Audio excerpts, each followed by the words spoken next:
안녕하세요 여러분. 초등학교 졸업학력 검정고시 과학입니다. 자, 오늘은 물리 마지막 파트 들어가도록 할 건데요. 물리 마지막 파트니만큼 뭔가 심도한 내용이 나오겠죠. 바로 물리 중에서도요 가장 두근두근 떨리는 전기입니다, 여러분. 전기는요 역시 실생활 속에 너무나 많이 사용하고 있어요. 우리가 지금 사용하는 전기는요 없으면 정말 큰일 나죠. 전기라는 게 없다면 사용하지 못하는 기구들이 너무나 많습니다. 생활 속에 너무 불편한 일들이 많이 일어날 텐데요. 바로 그 전기에 대한 학습을 오늘부터 시작해 보도록 하겠습니다. 자, 전기 너무 어려워만 마시고요. 저만 따라오세요. 얼마나 단순하고 여러분들이 얼마나 쏙쏙 머릿속에 정리해 놓을 수 있는지를 알게 되실 겁니다. 자, 지금부터 전기 파트 시작해 보도록 하겠습니다. 자, 전기는요, 전기 회로를 먼저 아셔야 모든 전기에 대한 내용을 학습하실 수가 있는데요. 전기 회로라 하면요, 여러 가지 도구를 구성해요. 근데 우리가 실생활 속에서 전기 회로를 찾아내 보아라 라고 하면요, 어떤 전구 하나에 불을 켜는 데에도 엄청나게 복잡한 회로도가 연결되어 있습니다. 바로 전구 하나에 불을 들이기 위해서 전구 양쪽에 전선을 연결하고 그 전선은 어딘가에 콘센트나 전지에 연결이 되어야 있어야겠죠. 전지에 또 양쪽에 모든 회로가 연결되어야만 하나의 전구에 불을 밝힐 수가 있습니다. 역시 우리가 사용하는 가전제품들 또한 이런 전기 회로들로 구성되어 있으면서 이 전기 회로들의 구성으로 인하여 불이 밝혀지고 또 다른 가전제품을 사용할 수가 있게 되는 거죠. 자, 전기회로에 대해서 설명하기에 앞서 몇 가지의 용어를 설명하고 넘어가도록 하겠습니다. 자, 전기회로를 구성할 때는요, 전기가 통하는 물질들로 이루어져 있어야 하겠는데요. 전기가 통하는 물질이 있고 전기가 통하지 않는 물질이 있습니다. 자, 여기에서는 고체에 대해서 설명을 드릴 건데요. 고체의 전기가 통하는 물질, 고체의 전기가 통하지 않은 물질을 설명을 드리고자 합니다. 자, 먼저 도체와 부도체라고 있는데요. 도체는 전기가 아주 잘 흐르는 고체 물질을 이야기합니다. 그래서 우리가 알고 있는 철이나 구리, 알루미늄, 흑연과 같은 금속성 물질들을 도체라고 합니다. 자, 부도체는요, 전기가 잘 흐르지 않는 물질을 부도체라고 하고요. 흔히 우리가 종이나 또는 나무나 비닐 또는 유리와 같이 전기를 아무리 연결하여도 전기가 통하지 않는 몇 가지 물질들 잘 알고 계시죠? 그런 것들을 부도체라고 합니다. 도체와 부도체는요, 고체 물질, 단단한 고체 물질에서 일컬어진 말이라는 거 기억해 주시고요. 이 전기회로는요, 당연히 전기를 흐르게 해야 하기 때문에 전기회로 속에는 도체들로 구성되어 있다라는 거 기억해 주세요.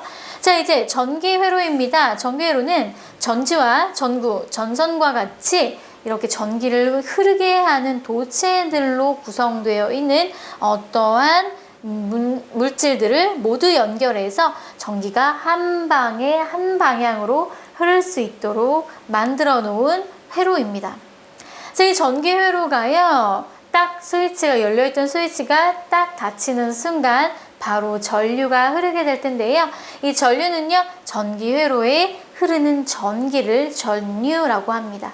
바로 흐를 류자를 사용하겠죠. 자, 이번에는 전지의 직렬 연결과 병렬 연결에 대해서 학습해 보도록 하겠습니다. 용어가 다소 어려울 수 있어요. 직렬, 병렬이라는 용어가 나오는데요. 전기회로에서 전지는 전기회로의 전류를 흐르게 하기 때문에 직렬 연결하는 방법, 병렬 연결하는 방법에 따라서 얼마나 세게 전압을 주는가, 전지에서 압력을 주는가, 전기회로의 전류를 얼마나 세게 흐르게 할 수 있는가를 나타낼 수 있는 겁니다. 그래서 전지를 직렬로 연결했는지 병렬로 연결했는지에 따라서 여러분들은 다른 계산을 해주셔야 되는 거죠. 자, 직렬 연결은요, 전지 2개 이상을 서로 다른 극끼리 연결을 해요. 보세요. 지금 이게 직렬 연결인데요. 마이너스와 플러스를 연결해 놓은 걸 확인할 수가 있죠. 자, 아무리 이렇게 나란하게 예쁘게 그림을 그려 놓은 것도 있을 수 있는데요. 꼬불꼬불하게 그려 놓은 경우도 있어요. 하지만 여러분들은 그 중에서 단 하나만 찾아내시면 돼요.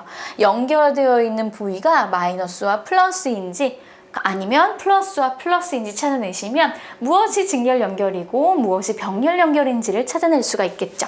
자, 전제 병렬 연결 한번 볼게요. 병렬 연결의 경우에는 플러스와 플러스가 서로 연결되어 있죠. 역시 마이너스와 마이너스가 서로 연결되어 있죠. 자, 전체 같은 극끼리 연결해 놓은 것을 병렬 연결이라고 하고요. 직렬 연결은 서로 다른 극끼리 연결해 놓은 것을 얘기합니다. 반드시 기억해 두셔야 되고요. 그랬을 때의 특징이 있어요. 전지를 직렬로 연결했을 때는요. 이 전압이 1.5라고 하면 1.5 더하기 1.5 3만큼의 전지의 값이 나타난다. 그리고 이렇게 된 경우에는 병렬 연결은 아무리 많이 병렬로 연결하여도 이렇게 병렬로 연결한 것 중에 하나만 얘가 1.5고 1.5라는 힘을 가지고 있어도 전체 1.5밖에 그 힘을 나타낼 수 없다라는 특징이 있습니다. 자, 이번에는 전제 직렬과 병렬 연구에서 전구가 밝기를 어떻게 변화시키는지를 확인해 보도록 할 겁니다. 자, 한번 볼게요. 전지 2개를 직렬로 연결해요. 조금 전에 보였듯이 플러스와 마이너스를 맞닿게 하여 연결해 놓은 경우죠. 그때 이랬을 때가 이렇게 플러스 마이너스로 직렬 연결해 놓았을 때가 2개로 병렬 연결 플러스 마이너스 이렇게 병렬 연결해 놓았을 때보다 훨씬 밝다라고 합니다. 즉, 이 2가지 경우 중에 이 경우, 즉 직렬 연결의 경우에 전구의 밝기가 훨씬 밝다는 얘기죠. 자, 그 이유가 있습니다. 전지를 2개를 직렬로 연결해 놨을 때는요, 이 전지의 힘 플러스 이 전지의 힘이 전구를 밝힙니다. 그러면 2배로 밝게 밝히겠죠. 그런데요, 병렬로 연결해 놓았을 때는요, 같은 극끼리 연결되어 있잖아요. 즉, 하나의 역할을 한다고 보시는 겁니다. 즉, 하나의 역할을 한다는 것은요, 2배가 아니라 하나의 역할, 건전지가 하나가 있는 것과 같은 역할을 한다는 겁니다. 즉, 밝기는요, 직렬 연결이 2배 더 밝은 거예요. 건전지의 역할을 2배 하고 있는 직렬 연결이 더 전구를 더 많이 밝힐 수 있겠죠. 그런데요, 그럼 선생님, 직렬 연결의 경우가 훨씬 이득이겠네요? 라고 합니다.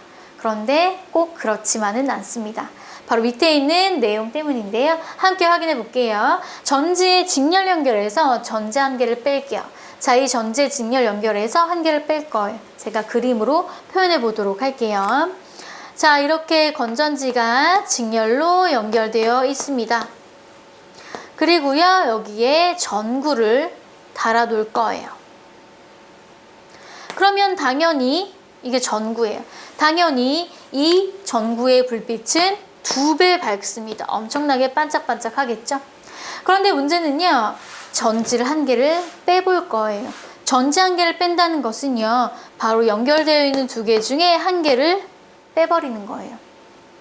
뺀다는 것은요, 전지가 이렇게 통이 있는데요, 통 속에 들어있는 건전지 하나를 쏙 하고 빼버린다는 얘기예요.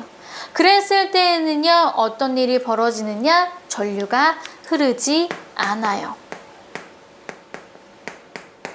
즉, 직렬 연결의 경우에는 직렬로 2개를 모두 연결해 놓았을 때에는 당연히 전구의 불빛은 2배가 됩니다. 그 이유는 건전지가 2배의 역할을 하기 때문이죠. 그런데 단점이 하나 있다는 거죠. 2개의 건전지 중에 하나를 제거해버리면 전류가 완전히 흐르지 못하게 되는 단점이 있습니다. 아시겠죠? 자, 3번째, 병렬 연결에서는 어떤 변화가 있는지를 보도록 할게요. 병렬 연결도 그림을 그려서 설명을 해보도록 할게요. 자, 이렇게 건전지가 하나, 두 개가 병렬로 연결되어 있고요. 그 다음 이 병렬로 연결되어 있는 것에 전구가 역시 연결되어 있겠죠. 여러분들은 잘 보이시나요? 건전지가 사이에 전구를 연결해 두었겠죠. 전구를 일부러 조그맣게 그렸네요. 그죠? 이 전구는요, 직렬 연결일 때보다는 밝기가 좀 별로예요. 좀 약해요. 그죠? 1배예요. 하지만 여기에서 병렬 연결의 경우에는 하나의 건전지를 제거하였을 때 어떤 변화가 있는지 볼게요. 이때에는 전류가 흐를까요? 흐르지 않을까요? 전류가 흐릅니다. 전류가 흐르는 이유 그림으로 그려볼까요? 자, 건전지에서 출발을 했네요. 전류가 이 두 개에서 출발을 해서 이 전구를 지나서 다시 돌아올 건데요. 하나를 뺐어요. 하지만 출발해서 지나서 다시 돌아올 곳이 있죠. 그런데 문제는 뭐예요? 바로 얘예요. 자, 얘는 출발을 해요. 그래서 다시 돌아와도 여기 건전지가 없어요. 전류가 흐르지 못하죠. 그렇지만 병렬 연결의 경우에는 하나를 제거하여도 나머지 하나에 연결이 되어 있기 때문에 전류는 계속 흐를 수 있는 겁니다. 병렬 연결과 직렬 연결의 단점 그리고 장점 기억하세요. 직렬 연결의 경우에는 건전지의 개수만큼 그 에너지를 발휘합니다. 전구의 밝기를 밝혀줍니다. 두 개가 직렬로 연결되어 있으면 밝기도 2배가 되는 거죠. 반대로 직렬 연결의 경우에는요, 대신 둘 중에 하나의 전지만 빠져도 전류가 흐르지 못한다는 단점이 있고요. 자, 병렬 연결의 경우엔 반대로 2개, 3개, 4개, 5개를 연결해도 모두 병렬일 경우에는 건전지 하나의 역할밖에 하지 못합니다. 하지만 장점이 있어요. 모든 건전지가 다 빠져도 딱 하나의 건전지만 병렬로 연결되어 있다면 그 전기회로는 전류가 흐른다는 장점이 있죠. 그래서 둘 다 장점과 단점이 있고요. 각각의 특징을 여러분들은 반드시 기억해 주시면 좋겠습니다.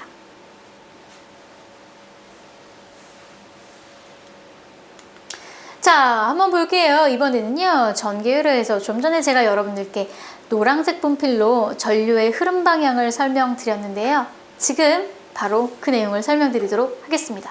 자, 전기회로는 이렇게 생겼죠. 건전지 그리고 전구. 건전지와 전구 양옆에는요, 도선이 지나가고 있어요. 전기회로에서 전류가 흐르는 방향을 설명을 해보도록 할 건데요. 전류가 흐르는 방향 어떻게 될까요? 지금 화살표로 나타내져 있죠. 전류는요, 이렇게 플러스극, 볼록 튀어나온 부분에서 출발해서 쏙 들어간 부분으로 돌아옵니다.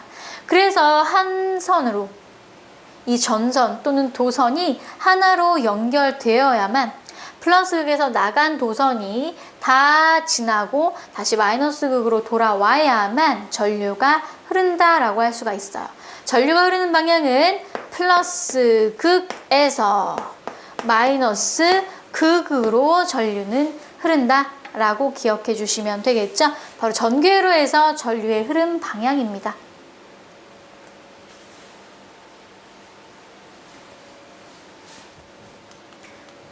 자, 이번에는요, 이렇게 전기회로와 전류에 대한 설명을 모두 마무리했다면요, 이번에는 전혀 생소한 어떤 도구들을 이용하여 전류를 흘려보내 보도록 할 건데요. 어떤 생소한 도구들이냐? 바로 전기회로가 필요하지 않은 도구들입니다. 전기회로에서만 전류가 흐른 줄 알았는데요. 그렇지 않더라고요. 무엇을 이용해서 전류를 흘려보낼 수 있는지 한번 확인해 보도록 할게요. 자, 바로 자석과 전자석입니다. 자석은 우리가 흔히 알고 있는데요. 전자석은 뭘까요? 그렇죠? 바로 오늘 그 내용을 학습해 보도록 할 겁니다. 자, 막대자석과 나침반을 한번 비교해 보도록 할게요. 자, 막대자석을 나침반에 가까이 하면요, 나침반 바늘이 가리키는 방향이 계속 변해요. 자석에는요, N극과 S극이 있는데요, 나침반의 빨간색 바늘의 방향은요, N극을 향하여 가게끔 되어 있습니다. 그래서 자석을 이리저리 왔다 갔다 하면 자석에 N극이 있는 방향으로 이 나침반의 바늘이 이동하려고 하겠죠. 나침반 바늘이 가리키는 방향이 바뀌는 이유는 나침반 바늘이 자석으로 되어 있어요. 그래서 N극과 S극을 따라가는 거예요. 그래서 같은 극끼리 서로 밀고 다른 극끼리 잡아당기기 때문에 N극, S극이 막 있어요. 나침반이 막 있어요. 그럼 나침반에도요, 동그랗게 한번 그려볼게요. 나침반도 이렇게 여기가 N극이고요. 여기가 S극일 거예요. 나누어 볼까요? 자, 그리고 자석도요. 자석이 이렇게 있을 때 여기가 N극이고 여기가 S극일 거예요. 그러면 N극과 S극은요, 서로 같은 극이라 가까이 가면 서로 막 밀어내죠. 딱 붙지 않아요. 그래서 N극을 가까이 가져갔어요. N극은 어떻게 될까요? 휙 하고 돌아가요. 뭐야, N극이잖아 하고 휙 하고 반대로. N극과 반대로. 그런데 S극은 어떻게 될까요? 휙 하고 돌면서 N극이구나 하고 끌려옵니다. 반대로 N극과 S극을 뒤집어 볼까요? 아니면 이쪽에다가 더 볼까요? 그럼 어떻게 될까요? 다시 휙 하고 돌아갑니다. 그리고 반대로 N극이 이쪽, 반대로 S극이 이쪽이 되는 거죠. 이런 식으로 막대자석, 즉 N극과 S극이 존재하는 막대자석과 N극과 S극이 존재하는 나침반을 가지고 놀면 굉장히 재미있는 일이 벌어지죠.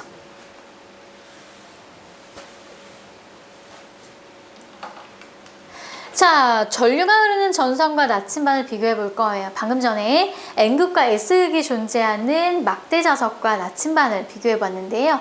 이번에는 자석이 아닌 전류가 흐르는 전선과 나침반을 가지고 실험을 해보도록 할 건데요. 흐르는 전선 주위에서도 나침반 바늘이 가리키는 방향이 달라요. 전류가 전선 속에 쫙쫙 흘러가고 있죠. 그 주변에 나침반을 갖다 놓으면요. 나침반의 바늘의 방향이 흔들흔들 거려요. 자석이 없는데요? 네, 바로 전류가 흘러도 자석의 기능을 할 수 있다는 건데요. 나침반 바늘이 가리키는 방향이 바뀌는 이유가 있습니다. 바로 흐르는 전류, 그 전류의 주변에 자석의 성질이 나타나기 때문이에요. 굉장히 신기하죠?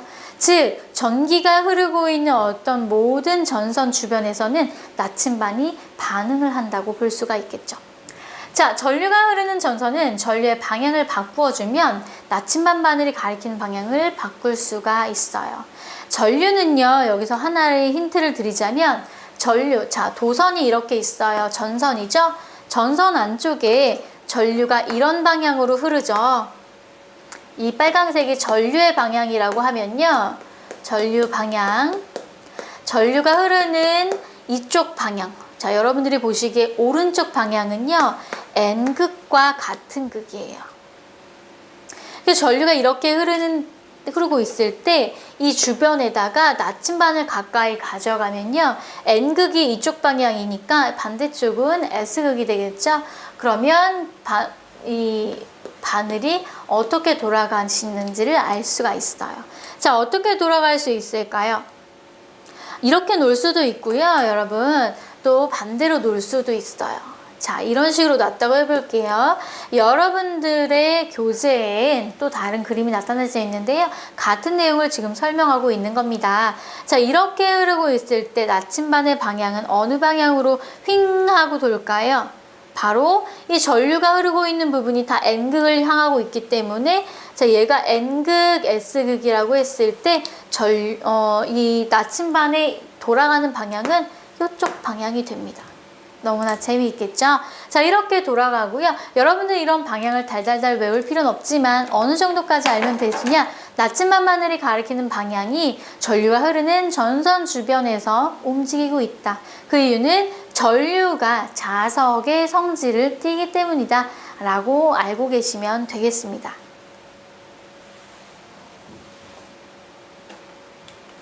자, 이렇게 전자석이라고 하는 게 바로 그거예요. 전자석이라는 것은 전류가 흐르는 것을 이용하여 자석의 성질을 나타내도록 하는 것을 전자석이라고 합니다. 자, 전류가 흐르면 자석의 성질을 나타내는 것, 그쵸? 그걸 전자석이라고 하고요. 전류가 흐르지 않으면 자석의 성질을 나타내지 못하는 것, 그것을 전자석이라고 해요. 그래서 자석은 자석인데 전류가 없으면 자석으로서의 기능을 못하는 거죠. 그걸 전자석이라고 합니다. 자석은 그냥 자석이잖아요. 전자석은 전류가 흐를 때만 자석이 됩니다. 자, 간단한 전자석을 만드는 방법은요. 철심, 금속 막대를 하나 준비하고요. 철심 주위를 전선으로 똘똘똘똘 감아요. 자, 어떻게 만들 수 있느냐? 가운데 철심이 있고요. 철심 말고도요. 금속 막대를 넣으시면 돼요. 이 금속 막대 주위에 동글동글 돌돌돌돌 말아요. 무엇을요? 바로 전선을요. 전선은 주로 구리선으로 구성되어 있는데요. 구리선과 같은 어떤 금속 성분을 띠는 물질을 이용하여 돌돌돌돌 말아주시면 이것 또한 전자석으로서의 기능을 합니다. 굉장히 재밌죠? 자, 이렇게 더 많이 돌리면 더 강한 자석이 되고요. 듬성듬성 마르면 더 약한 자석이 되겠죠. 자, 이렇게 해서 전자석 만드는 방법, 그리고 전자석의 용어 설명까지 마무리를 했네요.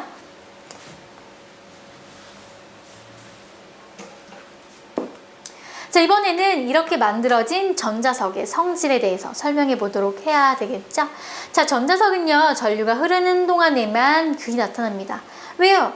전자석은 전류가 흘러야만 자석으로서의 기능을 하기 때문이죠. 그렇죠. 전류가 있을 때만 자석의 기능을 합니다. 자석의 성질을 나타내니까요. 전류가 흐르는 동안에만 N극과 S극이 나타나겠죠. 자, 이렇게 전류가 있을 때만 자석, 즉 N극과 S극이 나타나더라. 전선에 흐르는 전류의 방향이 바뀌면 극의 방향도 바뀌어요. 전류의 방향에 따라서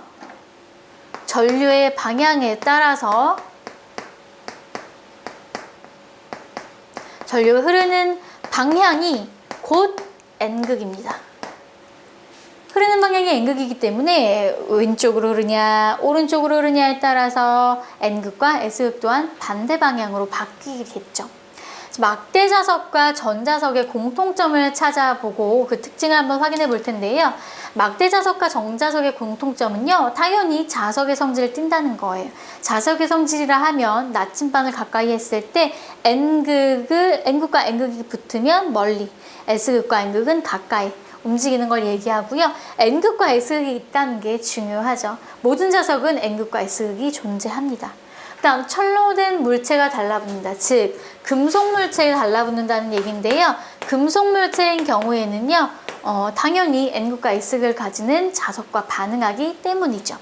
자, 이게 바로 공통점이라고 하면 막대 자석과 전자석의 특징을 알아보아야 되겠죠. 자, 막대 자석의 특징은 항상 자석의 성질을 가지고 있다는 거예요. 전류가 흐르던 흐르지 않던 가만히 있던 언제나 자석으로서의 특징, 즉 N극과 S극을 드러내고 있다는 얘기죠. 자석의 극을 절대 바꿀 수가 없습니다. 처음에 만들어질 때부터 N극이면 끝까지 그 기능을 다할 때까지 N극은 N극으로서 기능을 하고요. S극은 S극으로서의 기능을 하겠죠. 자, 역시 자석의 세기를 조절할 수 없습니다. 처음에 만들어졌을 때부터 자석의 세기는 정해져서 나오기 때문에 이걸 우리가 인위적으로 강하게 또는 약하게 만들 수가 없다는 그런 특징이 있죠. 그런데 전자석은 다릅니다. 전자석은요, 가만히 있으면 절대 자석으로서의 기능을 할 수 없습니다. 하지만 우리는 자석의 기능을 할 수 있게끔 만드는 손이 있죠. 무엇을 하면 되나요? 바로 전류를 흘려보내주면 됩니다. 전류를 흘려보내주면 바로 N극과 S극, 즉 자석의 성질을 나타내죠. 자석의 극을 바꿀 수 있습니다. 전류의 흐르는 방향을 바꾸면 바로 N극과 S극이 휙 하고 뒤집어지죠. 자석의 세기도 조절할 수 있습니다. 아까 얘기했듯 가운데 철심을 두고 주변에 막 동글동글 또 다른 어떤 전선을 말아줄 건데요. 전선을 굉장히 촘촘하게 두껍게 여러 겹 말면 말수록 좀 더 강력한 자석의 특징을 나타낼 수 있더라라는 겁니다. 그 이유는 많은 전선이 돌아가면 돌아갈수록 전류가 더 많이 흐르겠죠. 전류가 많이 흐를수록 자석의 성질은 강해지는 거예요. 아시겠죠? 자, 이렇게 해서 전자석의 정의와 전자석의 특징까지 모두 설명을 마무리해 보았습니다.